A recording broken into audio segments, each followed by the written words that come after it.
Hello there.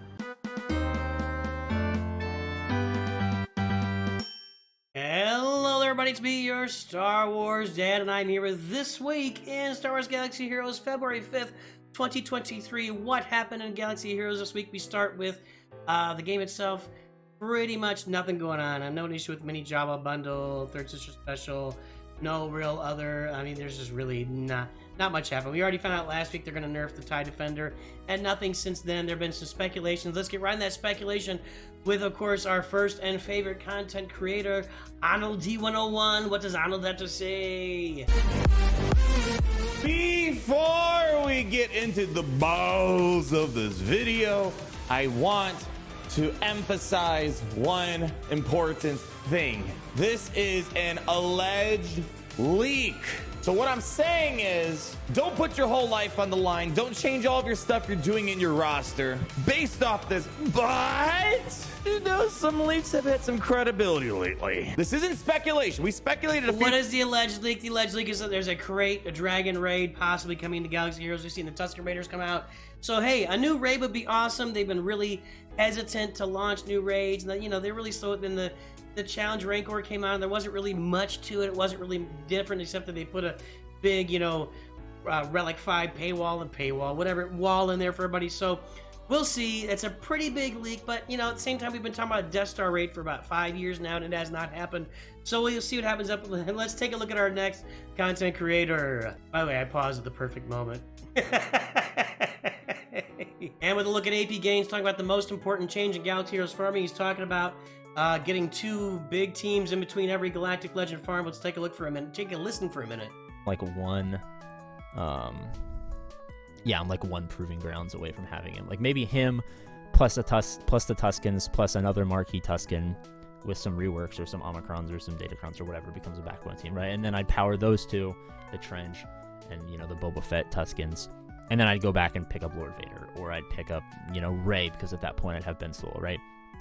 I think for those later. There you go. So he's just talking about the changes as you go through all the farming in between Galactic Legend. What do you do there? On to our next one. It's Heinzie and Pals, and they were talking about kind of a big thing this week. The How to Catch a Cheater. I think that was with the server in Reddit this week was actually disbanded by Reddit because there was.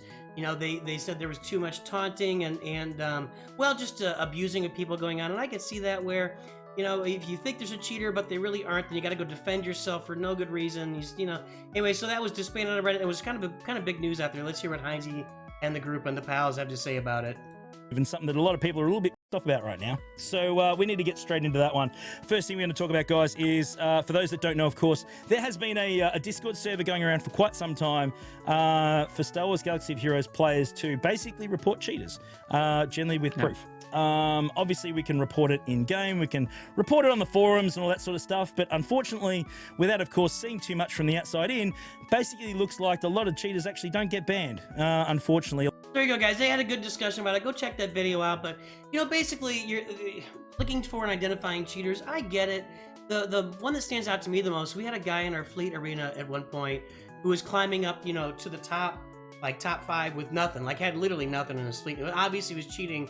Honestly, at the time, it was a fairly new account, so I would just beat him, and I kind of liked him being up there. It was an easy path for me to the top 5 at the time.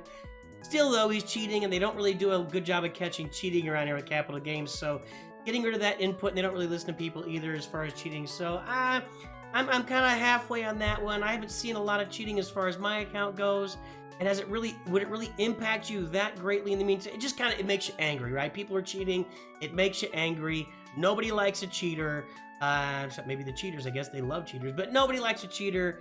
Of course, it's just one way of reporting and getting people kicked out of guilds. What would happen is you go to the Reddit room, you report this cheater, and if everybody agrees it's a cheater and there's no real support, like you're defeating Jedi Master Kenobi with a solo, like Hermit Yoda or something, you know, obviously something you can't do in game, you go show it to their guild leader kicks them out of the guild, you kind of get them on the blacklist for lots of high-level guilds in the game. That's really the only recourse, since CG just doesn't ban anybody ever for anything, apparently. So anyway, on to our next discussion. And we turn to Fat Phil with the biggest modding mistake you're making on Galaxy of Heroes. How do you get these things? How do I focus on them? What am I doing every single day to ensure I have the best mods possible?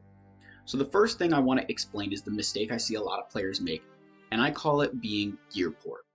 Now, why am I mentioning gear in a mod video? Gear poor is when you have your characters like this, right? That you've got the galactic legends, you've got your legendaries, good ships, whatever the case is, right? That you have this stuff, you've got the tools necessary. But you don't have the mods to back up what you have in your roster. So couldn't agree anymore. If you've got these galactic legends, you need to have the mods to go along with them. Farming mods is so important. I think this is a really good video and a really good assessment of when you get a character, you need the mods, you need the gear, you need the Zetas, but you gotta have the mods. If you don't have the mods, that character's not gonna do you any good. Let's see who's next. Our pal Calvin Awesome is up next, showing us the 6 easiest teams to farm, or 6 fastest teams to farm in Star Wars Galaxy Heroes. The relevant things, even at lower gear levels. You probably do want to, and by you I mean I, want to take these characters up to low relics at some point. They can beat almost any Mon Mothma that I've come across in 5v5. 3 if they struggle a little bit more. I'm still not too concerned about Aiden's gear, at least as a character herself. Again, for the ship, it's probably a pretty good reason. This is really good advice for you out there. If you're looking for a low investment team you can farm really easily. You look at these guys. You get Snow Trooper from your bronze teams. You get Magma Trooper in the Galactic War store. You get the Stormtrooper himself in the Cantina store. Death Trooper, I think, is a Cantina Energy farm. Just easy teams to farm. Teams you can farm with low effort to produce stuff. So go check out Calvin Awesome. It's gonna wrap us up for today, guys. This has been This Week in Star Wars Galaxy Heroes. Hope this helps you find some stuff out there that might benefit you now and down the road. I'll see you next week, and always remember, Nooch too good.